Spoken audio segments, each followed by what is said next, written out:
Ladies and gentlemen, I'd like to take the opportunity to welcome all of you that are here in the council chamber. And I know that we also have a number of people online that have pre-registered for the webinar. And I thank both of you, all of you that are present and online listening to tonight's presentation. And welcome to the open house for Markham 2020, Success by Design. And I certainly appreciate those that are here and listening and participating for doing so, because I know that everyone has very busy schedules, but I think these sessions are very, very important as we begin to refine our strategy for our economic prosperity in this community. It's been about 7 years since we launched Markham 2020. And that back then was the city's 10-year economic strategy. And now it's time to review how successful that strategy has been and really speak to the performance of some key elements of the program. And between now and the new year, our economic development staff will actually be delivering a series of presentations. And it'll be a detailed review of certain aspects of our strategy. Tonight, the performance of our key sectors will be presented, and then on the open house on November the 9th, the results of our efforts in attracting foreign direct investment will be presented by our staff, and then in January, the performance of our small business and commercialization programs will be talked about. So certainly a key aspect of these public meetings are to hear from you, and I appreciate the fact that you've come here before we hear from you just to listen to some information, so you've got a basis on which to comment and also provide your own perspective. And we really do want to hear from residents, from business people, and from key influencers in our community. So we look forward to hearing from you on how we can make Markham's economy even stronger, and hope that you're able to participate in the other two open houses that we will have.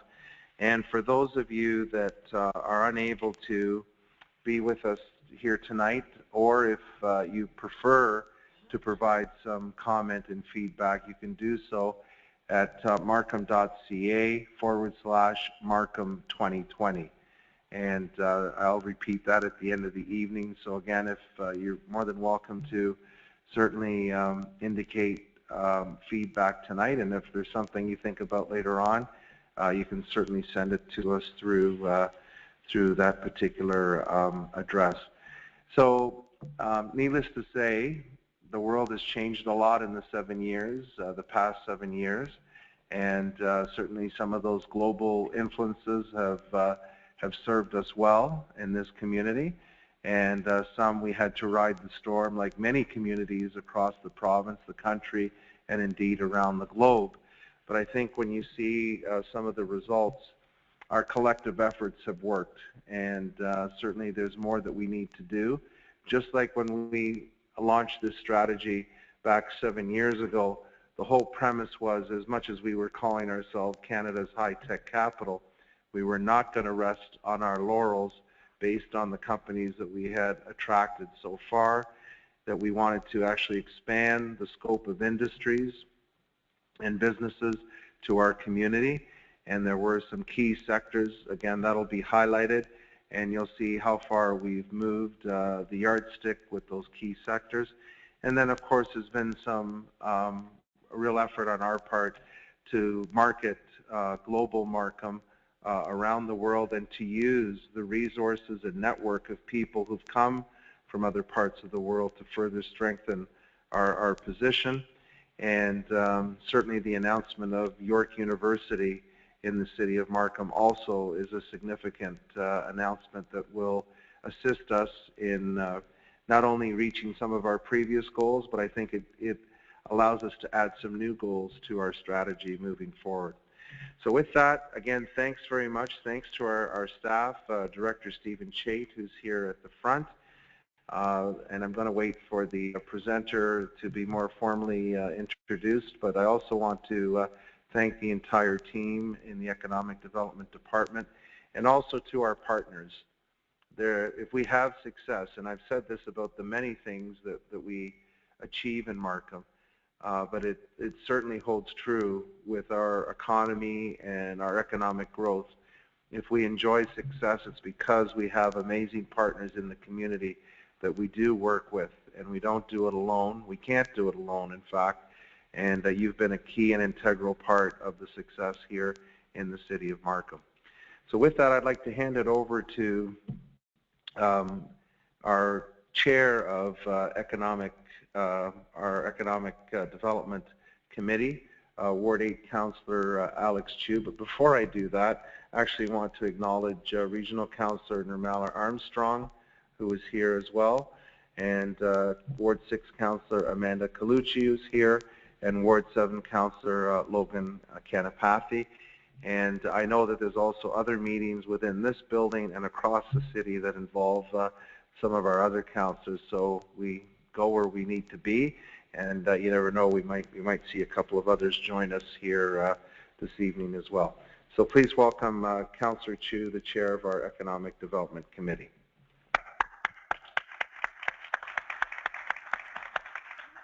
Thank you, Mayor Scarpitti. This evening, Christina Kakapleca's presentation will focus on performance of Markham priority sectors since Markham 2020 was launched in 2008. Christina, please proceed with your presentation, please.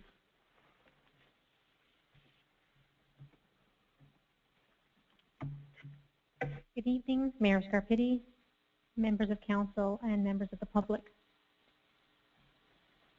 Today's presentation, as was indicated, focuses on Markham's priority sectors and assesses their performance since the launch of our strategy in 2008. The presentation is comprehensive, and in the interest of time, I will go through my slide deck, and then I'll be happy to answer your questions. I will begin with a brief refresher of Markham 2020. I will then present a review of our priority sectors and their performance to date, followed by an analysis of the results of our assessment, and I'll conclude with an outline of the next steps of our strategy review. In 2008, Markham Council adopted Markham 2020, the city's 10-year economic strategy and blueprint for the Economic Development Program. At the September 8th Economic Development Committee meeting, Council approved a 4-phase process to evaluate the performance of the strategy, and today's presentation will focus on our priority sectors. Markham 2020 was based on an economic sectors analysis and a stakeholder consultation program. Together, the sectors analysis and public consultation led to the identification of 4 sectors where Markham had competitive strengths and potential for growth, including the convergence of information communications technologies and life sciences, financial services, professional, scientific, and technical services, and information, culture, and entertainment. Upon further consultation and analysis in the years since the strategy was launched, staff determined that 3 of the 4 sectors were substantive in scale and potential, and that the remaining 4th sector, information, culture, and entertainment, would be prioritized as departmental resources permitted. So our analysis today focuses on the 3 sectors in bold. Let's begin with a brief video presentation highlighting some of the successes in Markham's priority sectors.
The companies highlighted in the video and on this slide illustrate the diversity of Markham's economy and employment base. They also illustrate that Markham's economy is largely knowledge-based. Here we see the key priority sectors, including the components that make up the convergence sector, which include ICT and life sciences. We have shown the clean tech category as another example of leading knowledge-based companies in Markham. It's an impressive group of innovative companies. Convergence of ICT and life science means those companies that are formed at the intersection of both sectors, such as medical devices or health technologies. To more fully understand the convergence sector, we will also be looking at each of its components, including ICT and life sciences, in the coming slides. You can see that the number of firms in each of the priority sectors has increased since 2007. The largest increase in terms of the number of firms was seen in the professional, scientific, and technical services category, followed by the financial services sector, life sciences, and ICT. As a share of total priority sector companies, professional, scientific, and technical services firms lead the way at 13%, followed closely by ICT at 9%, financial services at 5%, and life sciences at 2%. And financial services also stands out as having the largest percentage increase in the number of companies between 2007 and 2014. ICT remains the largest employer as a percentage of total employment and as a percentage of priority sector employment. ICT is followed by professional, scientific, and technical services, financial services, and life sciences. Since 2007, we have seen a further diversification of our economic base, as evidenced by the increase in the number of jobs in non-ICT priority sectors. Although it was not identified as a priority sector, there was some discussion about Markham's manufacturing base during the September 8th Economic Development Committee meeting, and staff thought it appropriate to briefly review the manufacturing employment data as part of this presentation. And the pie chart illustrates the range of manufacturing activity taking place in Markham. Computer and electronic products, electrical equipment, appliance, and component manufacturing is the largest manufacturing category, with approximately 23% of manufacturing jobs. And despite the North American experience of losing manufacturing jobs, we still have a significant manufacturing base. Of the total 14,285 jobs, at least 23% are directly associated with technology, and at least 2% with life sciences. As the map shows, Markham's 14,000 plus manufacturing jobs are concentrated mainly along the Highway 404, 407, and Highway 7 corridors.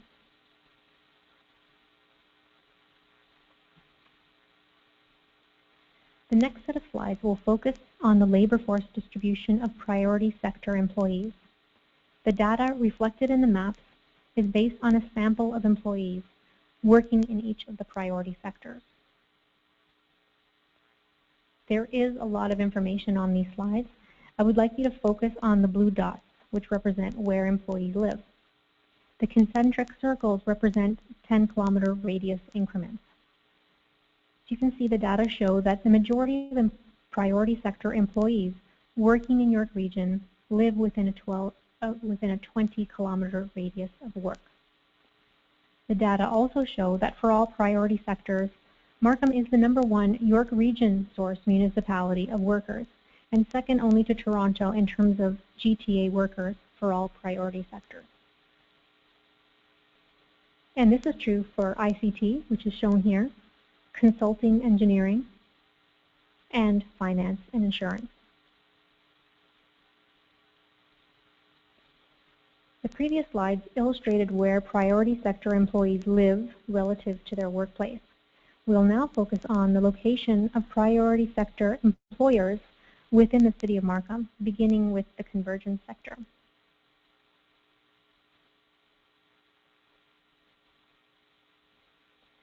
This map shows the location of Markham's convergence sector businesses, which are represented by the little black dots, and the density of jobs is shown in color, with warm colors indicating areas of highest employment. As you can see, the vast majority of convergence sector employment is located to the west of Kennedy Road in the Highway 404, Highway 7, and Highway 407 and Warden Avenue corridors. Total number of convergence jobs has increased since 2007 by about 850 jobs. For both convergence and ICT sectors, the greatest concentration of employment is clearly in the area west of Kennedy Road in the Highway 404, Highway 7, Highway 407, and Warden Avenue corridors. Although ICT as a percentage of total employment decreased slightly since 2007, it remains stable and is the largest employer in Markham. Life sciences jobs are also highly concentrated in the major corridors west of Kennedy Road in the Highway 404, Highway 7, Highway 407, and Warden Avenue corridors.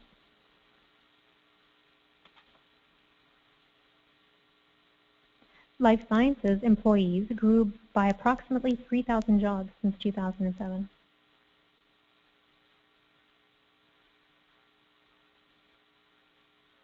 For professional, scientific, and technical services, as this map shows, these jobs are heavily concentrated in the Highway 7, Highway 404 corridors, as well as the Steeles and Warden area. The warmer tones in the map indicate higher densities of employment. The professional, scientific, and technical services sector grew by approximately 7,000 jobs since 2007.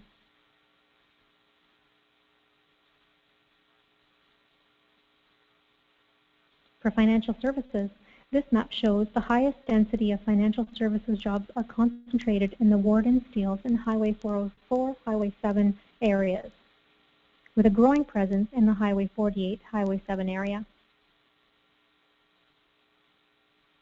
Financial services employment has more than doubled since 2007, and this is not counting Markham's most recent successes in financial services.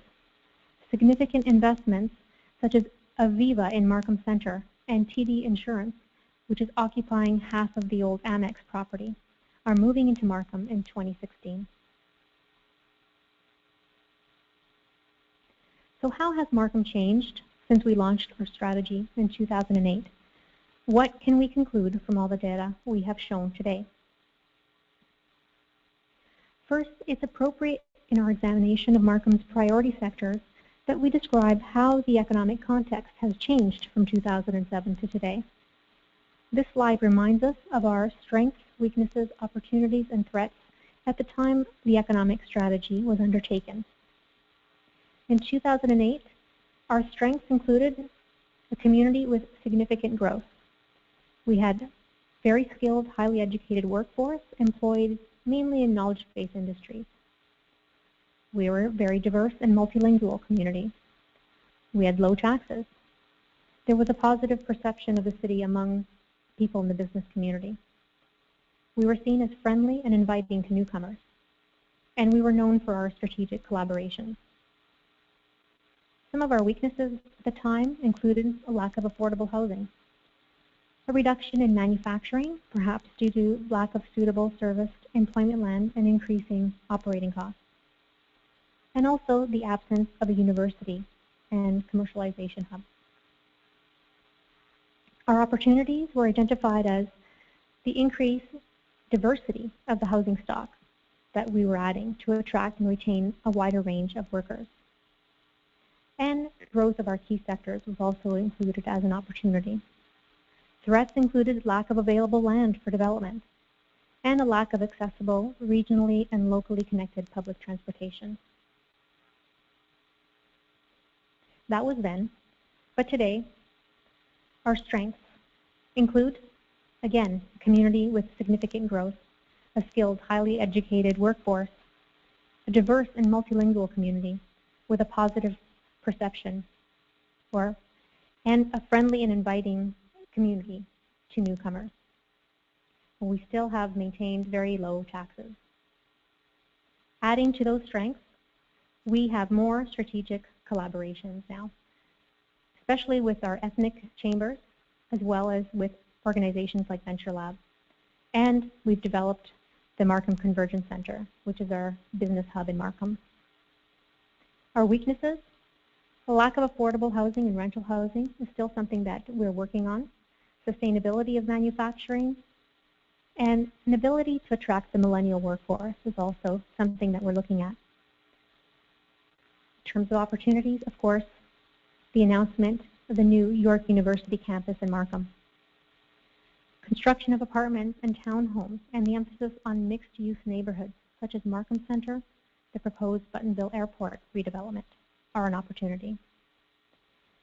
Recent investments in transportation, including Viva dedicated bus lanes and the planned regional express rail. Of course, we're also continuing to see a growth in our key sectors. In threats, employment land conversions are a challenge, as well as a lack of high-speed regional public transportation.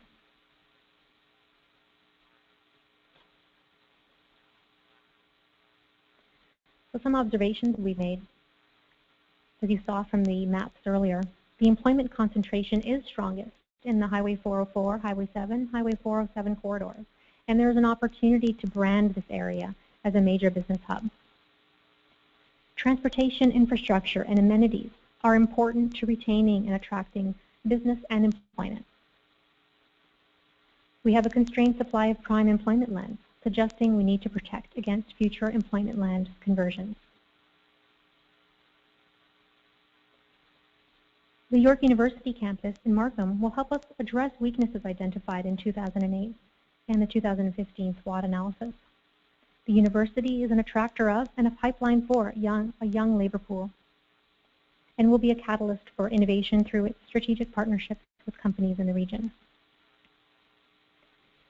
And we hope that it'll help us to attract millennials by virtue of the university's presence and also the campus's location within Markham Center, which helps us to leverage and amplify the investments we've made to create the compact, mixed-use, vibrant, diverse, and culturally rich neighborhood that is Markham Center. As we saw earlier, employment is strong across all of our priority sectors. Markham maintains its status as Canada's high-tech capital, as seen in the following slides. On a per capita basis, Markham is definitely Canada's high-tech capital, by far, and this is supported by data from two different third-party sources, Statistics Canada, Canadian Business Patterns, as well as the 2015 Branham 300, Canada's top tech companies study conducted by the Branham Group. In Markham, our key distinction in the information communications technology sector is the critical mass of enterprise solutions companies and technologies. We focus more on enterprise solutions rather than consumer products and mobile apps. Our continued focus and growth of knowledge-based industries, our resilient, advanced manufacturing employment base, and our economy is powered by ICT with an increasingly diverse employment base.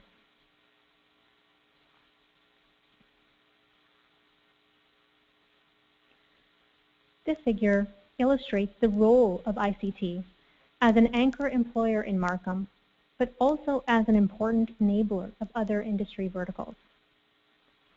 The idea of convergence that we highlighted earlier between ICT and life sciences to form new businesses in health tech and med tech applies also to the convergence of ICT and financial services, referred to as fintech, and the convergence of creative industries in ICT, which has created new media and gaming industries. ICT has also helped to facilitate the growth of new environmental technologies. ICT is transforming many businesses.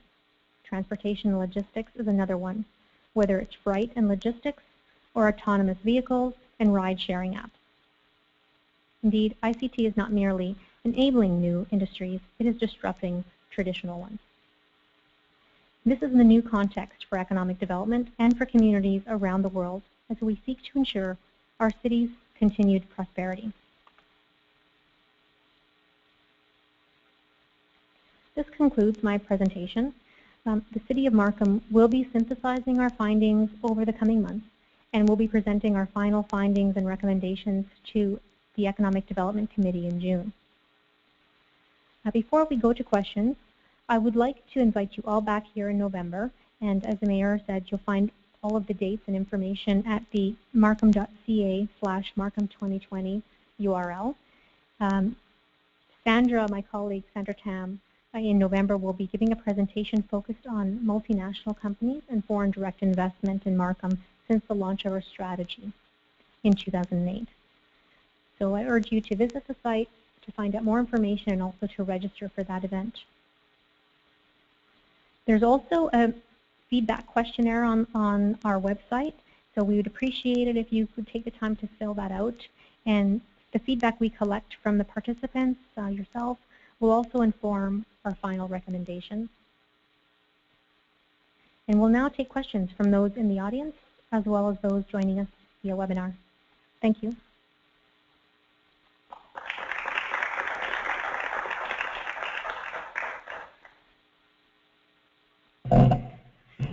So I invite you to come up if you have any questions on the information that's been provided. We certainly can go back to any of the slides or even the video presentation. I know it was very dynamic, so you may not have caught everything there, but if you have any questions or comments, by all means, come forward.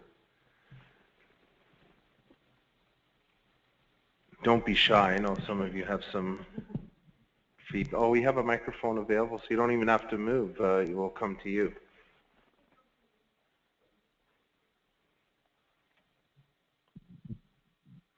Thanks for the presentation. It's really informative and enlightening. And as a resident of Markham for 30 years, and also a stakeholder associated with Association Chinese Canadian Entrepreneur as a director, and also I got clients there. I'm an accountant, working and living in Markham.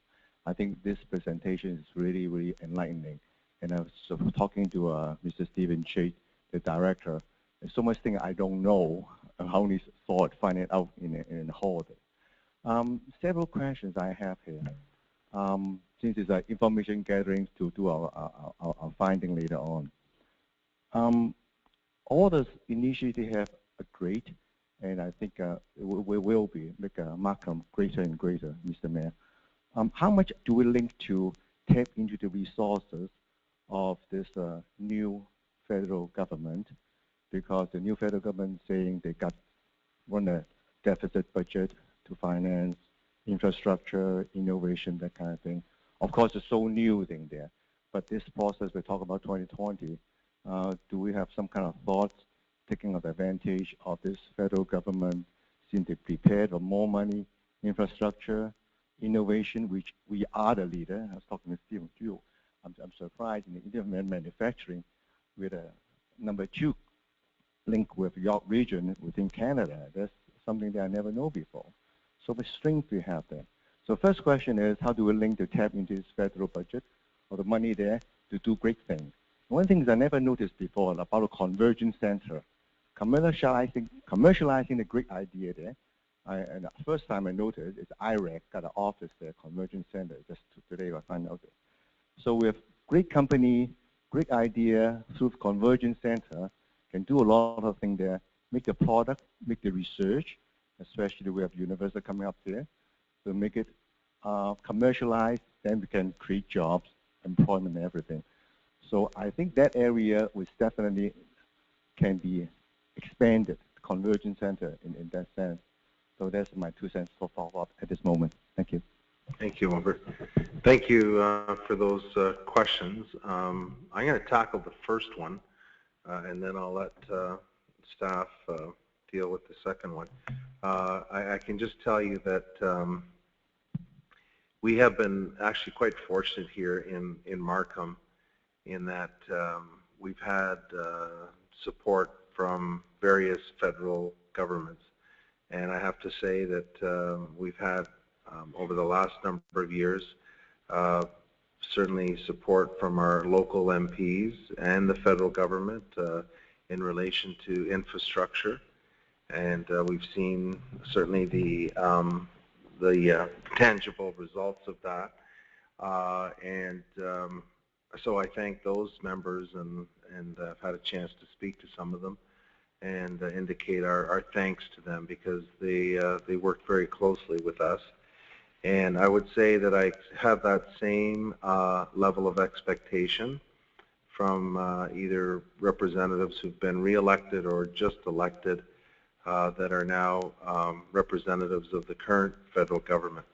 So after they find their office and their desks and their phone is connected, there will be definitely some very strong interaction. I've taken the opportunity already on election night to convey some of our priorities to those that were elected. And absolutely, infrastructure is an important one in order for Markham, but in reality, all of the GTA, but certainly in Markham, to see more investment into infrastructure, particularly in transportation and transit, that allows us to be competitive. The opportunity to potentially also see some rent geared to income housing developed within our municipality. This is becoming, it's no longer what I think some people have deemed in the past a social issue. It's actually a competitive advantage to be able to have employees that can afford to live in the community. And we hear this from employers all the time, and I think it's becoming a greater concern. And certainly we, certainly see it, maybe the demand soften a little bit when there's some economic challenges. But many industries have enjoyed some prosperity over the last several years, and we've heard the issue of having an employment base that's close to where their companies are.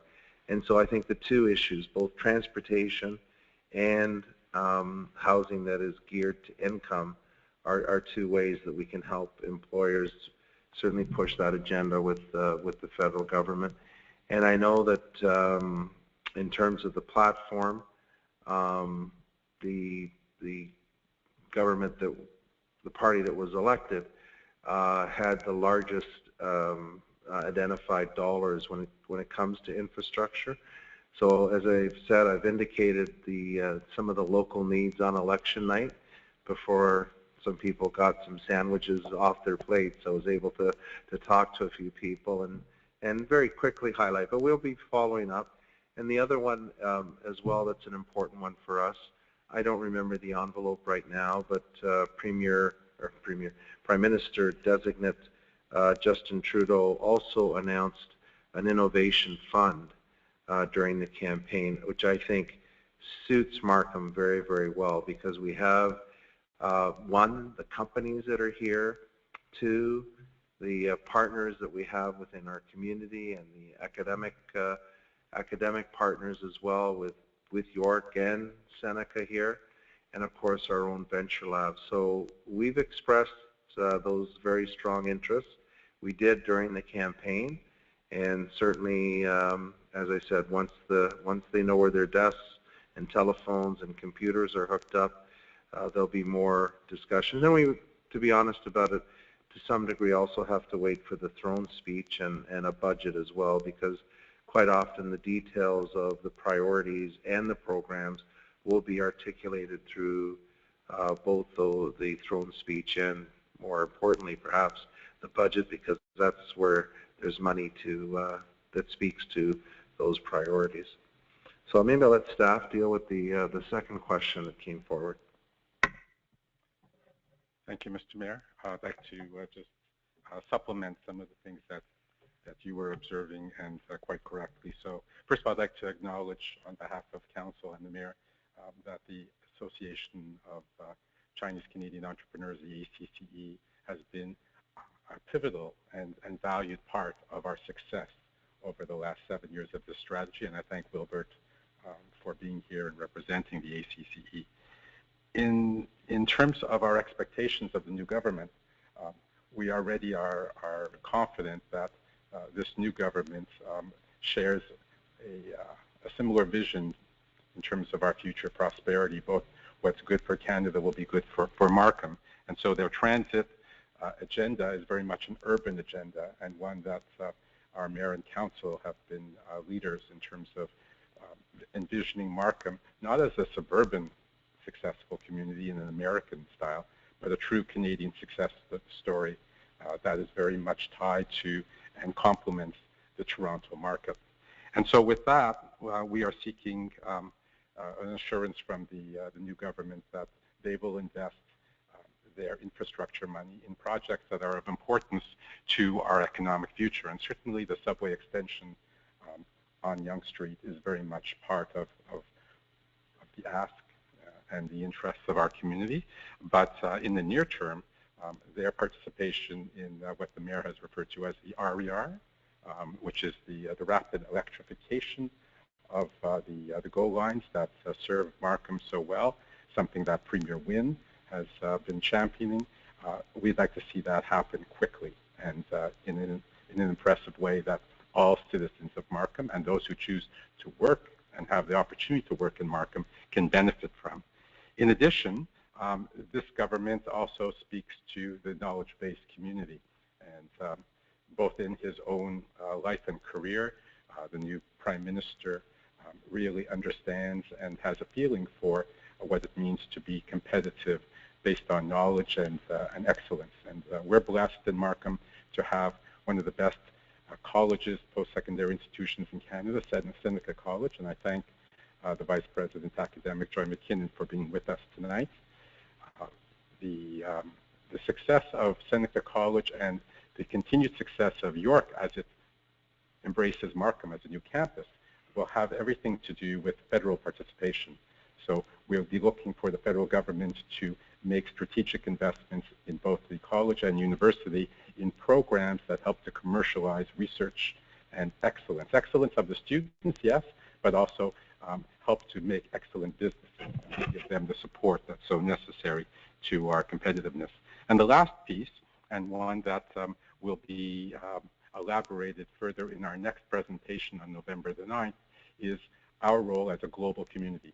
The city of Markham and its proud 300 and almost 50,000 residents are very much a mirror of global society. Well over 60% of our residents were born somewhere else.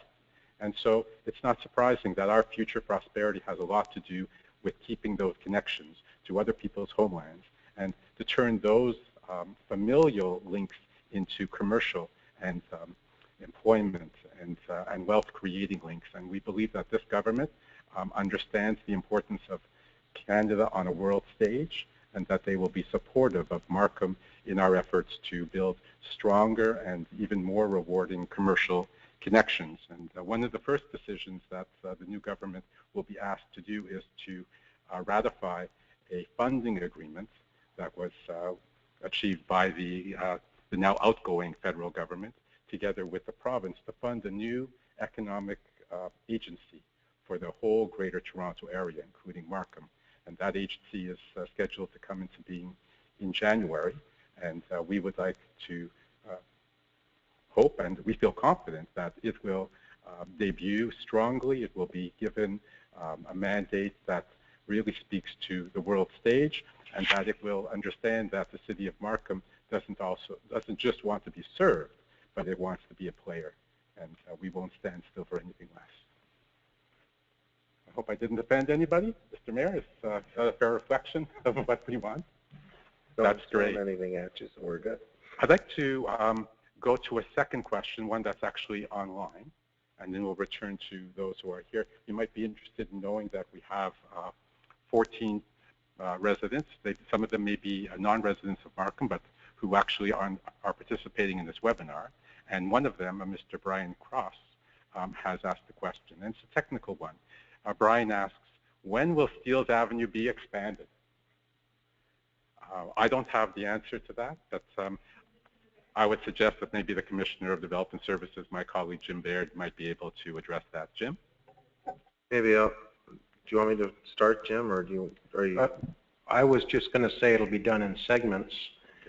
We do have a commitment from the City of Toronto to initiate an environmental assessment for the section that Markham has been identifying as most highly in need of improvement, and that's the area essentially east of Markham Road, Highway 48. So with the assistance of Councillor Logan Kanapathy and his counterparts in Toronto, we were able to get a commitment from the Toronto CAO, John Libby, that he was going to initiate the EA, and that work is underway, and then we are expecting upon completion of the EA that construction will commence, and it'll be extended fully east of 9th line, so it'll be servicing the Box Grove and Cornell communities in Markham, and there is a very real need out there right now. It's a real congestion point. In terms of an exact year of completion, that's pending approval of the EA and then the city putting it into their capital program. It is a City of Toronto road, not a Region of York road, and not a Markham road. So I think at best, in terms of all of the improvements, you'd probably be looking at a 5-year, 7-year kind of time frame to get it fully constructed. I think just to add, the Commissioner is correct about the fact that unfortunately, because Steeles is a boundary road for the City of Toronto, it's within the full jurisdiction of the City of Toronto, but we have been working with the city, between the city here and the City of Markham, but also the Region of York. And the segment that Jim described east of Markham Road right now is a key priority. The funding for the EA process, for the design, has been approved. It's working through the approval process for that. The EA is completed, and so they'll be moving forward to design. That will take some time to do, and then after it's designed, some time to build. The other key area that we've worked with the City of Toronto on is now advancing the environmental assessment for the section just east of Kennedy Road, with a major node there with the Regional Express Rail, where we'll eventually see 15-minute train service on that line. That increases the number of crossings at Steeles Avenue, and so between the volume of traffic, the GO train service increase, and also the redevelopment in the area, the City of Toronto, again working with the region, has agreed to move forward on the environmental assessment. So that part is beginning for a grade separation at Steeles, where that rail line is at grade today. The design would be for a widening of Steeles, improvements on Steeles, and also a grade separation. So I hope that answers some of it, and we're going to continue to work with the City of Toronto with other segments of Steeles as time goes on. I thought I saw a hand or movement earlier here in the audience. Someone was about to get up and...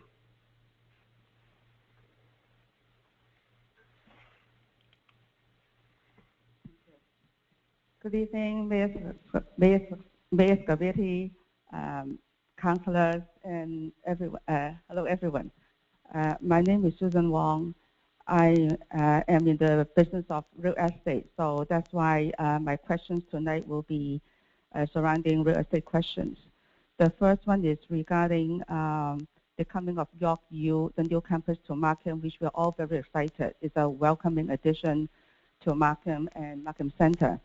So the question is, with about 4,000 to 5,000 students coming, I would like to know the position of the city in supporting development of student housing residences. I know that in the same community, downtown Markham is a very, very good community with condos, but I think it's still not enough to supply the 4,000, 5,000 students coming online. So, and I also know that the city, as with all cities, they would like to protect employment land, which makes it very difficult to rezone to schools or student housing. So with that in mind, I just would like to know what is the direction of the city in supporting student residences And if so, where will be the land for the development? So the second question is also related, and that is with the places to grow legislation back probably 15 years ago that encourages cities, municipalities to intensify housing, hence freezing a lot of land for low-rise development, hence making the supply and demand not balanced, hence making the price of low-rise, which includes detached, semi-detached townhouses, very pricey, that most of the first-time buyers are really actually priced out of that market. So actually the city of Markham is the city of choice for my clients. I have a lot of clients coming from China, Hong Kong, and Asia. Their first choice is Markham. So with that, there's not enough land to build, so where do my clients go? And so that if there's more supply of land, hence the price will be more moderated. So these are the two questions that I would like to have for my clients, actually. Thank you. I think, Mr. Mayor, those are also land use related, perhaps more than economic, although Stephen or Christina may also have something to add. But from a land use planning perspective, York University, yes, it will be 4,000 to 5,000 students, but I know part of the reason why York is coming to Markham and to York region is because they are trying to attract local students. So by virtue of being close to those students, there will be a real opportunity for many of them to remain living in their homes and attending university based on a daily commute. So not all of those students will require dedicated student housing, but certainly there will be some demand. The largest developer, as you know, in Markham Center is the Remington Group. We have been consulting with the Remington Group, and they are considering opportunities to construct some rental apartment buildings, which would be very much suited to the opportunity for student housing. We also anticipate there will also be a number of condominium sublets in the area.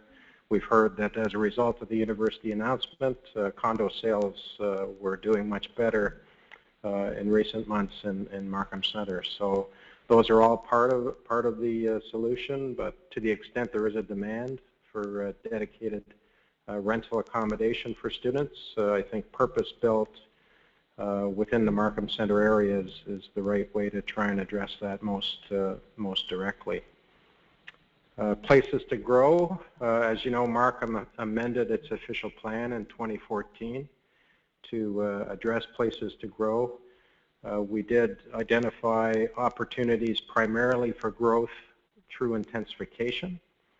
So the 2014 official plan deals with planning to the year 2031 time horizon. 60% of the planned residential demand is to be accommodated through intensification, medium and high density development within the designated areas like Markham Center, Langstaff, Cornell Center. We have a lot of opportunities on the transit corridors to accommodate that intensification. Another 20% of the growth was by completing communities we've already started, Bursey, Greensboro, even parts of Milliken, Cornell, completing those areas. And the final 20% of planned growth to 2031 is through what we call the future urban area, which is an urban expansion area north of Major Mackenzie Drive. So we're going to accommodate in the urban expansion area probably some 12,000 new ground-oriented homes, singles, semi-street townhouses. So that land is actively being planned, and the first building permits are likely within the period of about 2018. You'll start to see those lands come on stream. The region right now, the region of York, is also looking at growth to 2041. So we've been having discussions with Markham Council how to deal with that next increment, that next 10-year increment of growth. So that's from a planning point of view. I don't know if Stephen or Christina would have anything to add. No.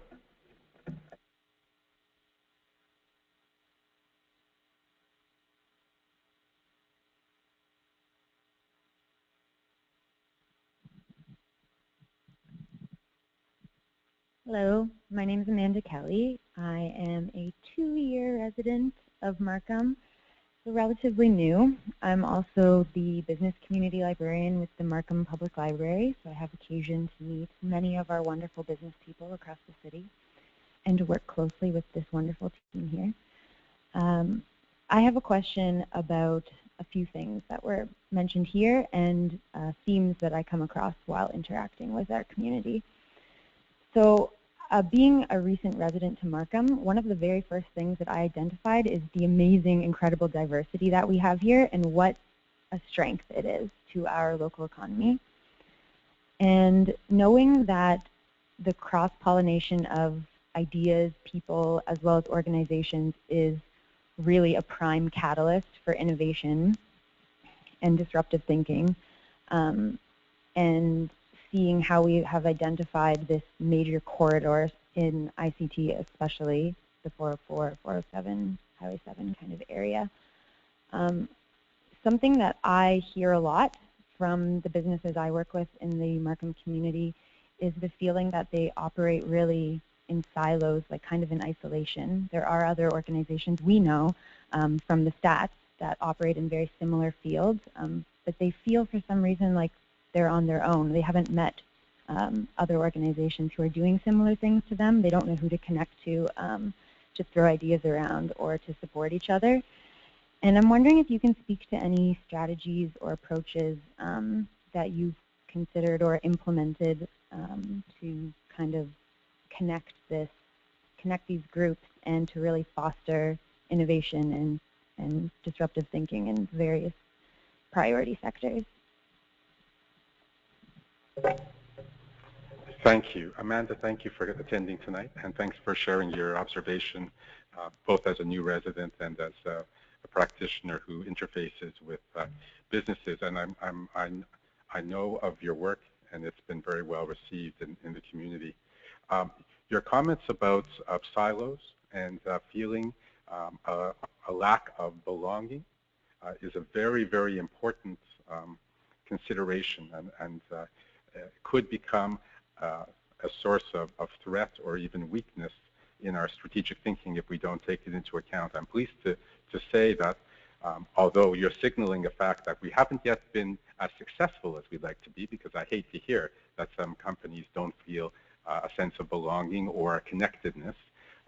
At the heart of our strategy, Markham 2020, was a very pivotal need, and our consultants informed us way back in 2007 that if we were going to achieve success, it's more than just achieving jobs and a tax base, but it's also one of reputation. And so a pivotal part of our strategizing is developing collaborations, partnerships and collaborations, not just in winning over people and their business decisions in our favor so that they choose to bring their business here or to establish their new business in their hometown in Markham, but that they also feel that they're in it together. And increasingly in a global economy, that's going to be a very valuable asset. I feel that based on the results of our monitoring on this 8th anniversary of the strategy, that in fact we've gone a long way.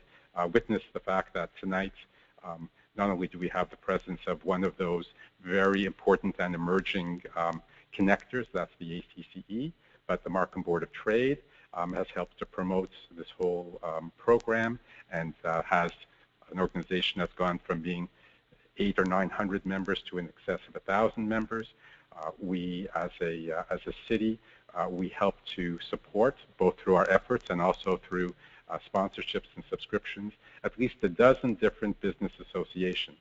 And those associations, when you break them down, and by the way, everything I'm saying can be researched online on the City of Markham Economic Development website, you'll see that, in fact, our investment in partnerships crosses ethnic lines, it crosses categories of business, and it also builds a sense of community. So the Board of Trade is an example of an umbrella group that crosses all lines of business. The Richmond Hill Markham Chinese Business Association does a very similar thing, but in a fraternal way with the ethnic Chinese community. But we also are very fortunate to have mature organizations serving specific sectors. And so Markham is the home of Tech Connects, which is Canada's largest and longest standing technology association. It's private sector driven.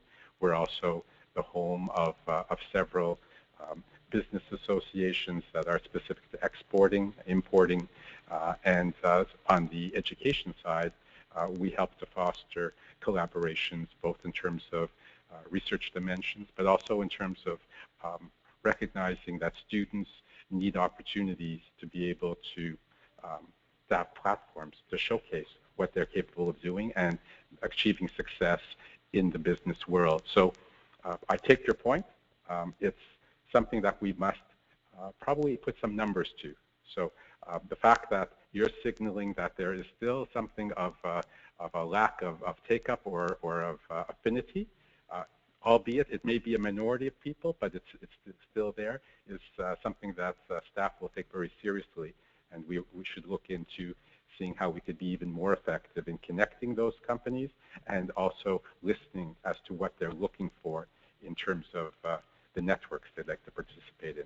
Now, I know that members of our council have been very active over the last 7 years in actually meeting with business officials on a face-to-face basis, but also attending their events. And in fact, one of our newest members of council, Amanda Colucci, is an example of a homegrown businesswoman who has achieved success in her own right and whose company was actually recognized by one of those very associations. And today she's on the board of directors of this city. And I would like to just ask Councillor Colucci if she could talk about this particular topic, and that is how important is it for small business people to feel that they belong to something bigger? Thank you very much for that question, and thank you very much for your recognition as well. I would say, for any of the businesses, it is very important for us to get more engaged in the community, whether it is to join different networking groups. I mean, just like Stephen was saying, that there's a lot of different businesses association out there.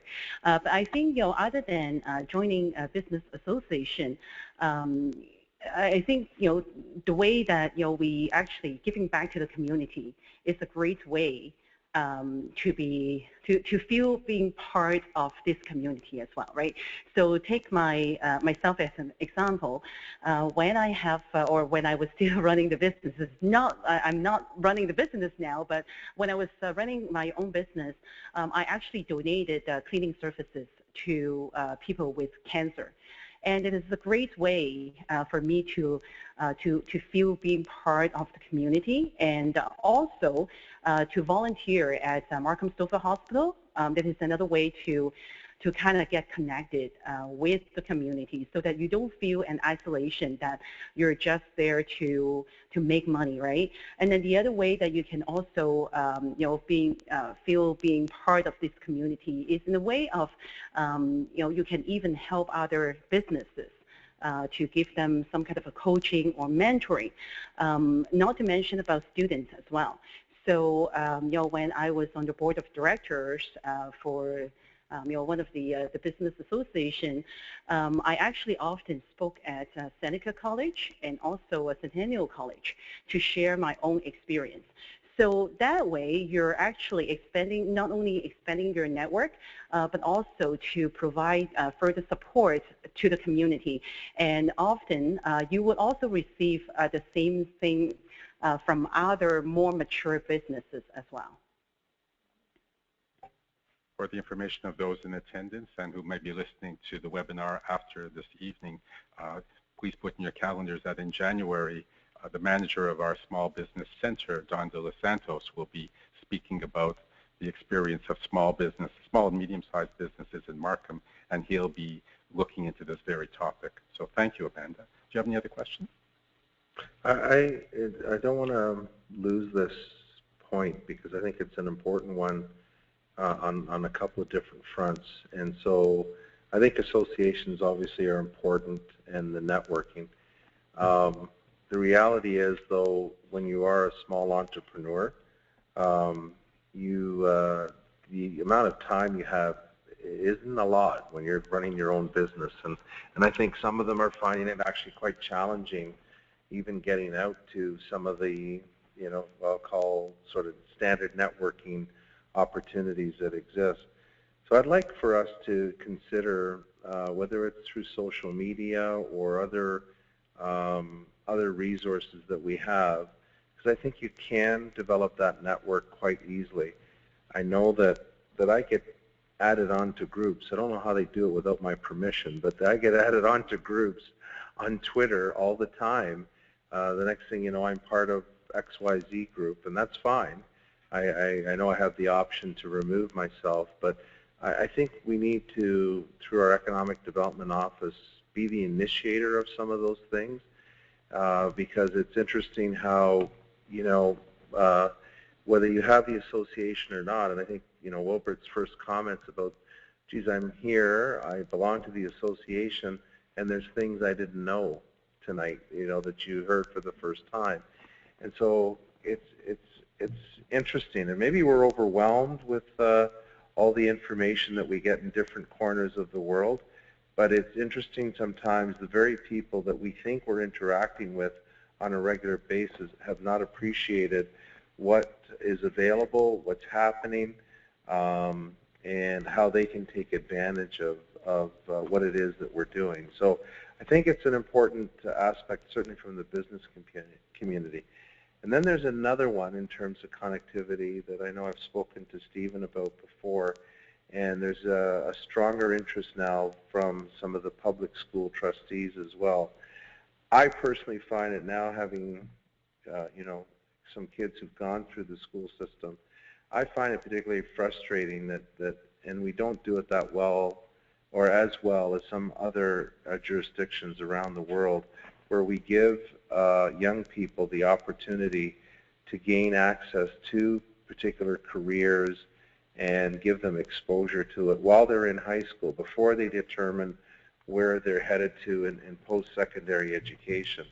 And I find it particularly frustrating when I see the companies, high-tech, life sciences, everything from those industries to financial services, which some may consider not really outside the norm.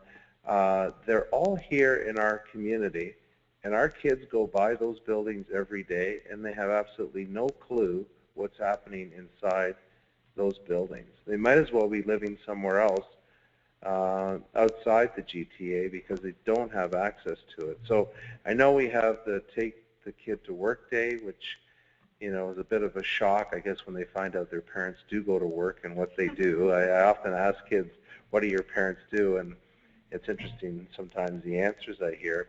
But I think we need to work with school boards, perhaps the ministry, to give high school students greater access to careers that exist out there, so that they're better positioned, at least, before they spend money and time and effort and recognize somewhere between high school and graduating in post-secondary or midstream in their post-secondary life that what they thought they might want to do isn't exactly what they want to do, and they get hooked onto something else. Now, it's starting to happen. Even youth organizations are starting to connect young people in a greater way to mentors and to businesses, but I think we need to participate in that somehow. So this issue of, as much as we live in the digital era, sometimes I think, make the assumption we're much better connected than we really ought to be, where we get value from the things that we're doing. It's great to throw out information, but it's how do we get both organizations and individuals to garner some value from what we're doing. So it's a great question. I just wanted to add one further point. If you get inquiries like that, Amanda, or when you do, please feel free to connect them with our group. We do have an extensive network between our team here and into the business community, and we can certainly talk to those individuals a little bit further, identify where they would best be placed in terms of using that valuable time. They don't have much of that extra time, where to be more strategic about where, which groups to join, which networking opportunities would make sense for them. If I can just do a bit of selfish promotion, Amanda Kelly and her employer, the Markham Public Libraries, are in truth an economic development agency. And in her day-to-day work, Amanda actually has inspired and implemented a number of initiatives that have helped not just the businesses in Markham, but also the aspiring youth in our community, but not restricted to youth, in that she and her colleagues have established one of the very first 3D printer centers in any public library system in the GTA. It's out in the east end of Markham in the Cornell Library, very well used. But it also is distinguished by a media lab, which, with the exception of Markham, is probably only available in university institutions like Ryerson and so on, but it is available in Markham. And not only does it afford opportunities to those who just walk in and can borrow equipment, but they could also be trained and counseled as to how to use those pieces of equipment if they've got a creative bone in their body or they have an invention in mind. Our library system can help to take them from idea to commercialization. So I really thank you, Amanda, for being here, but also for being engaged in the community. Any other questions?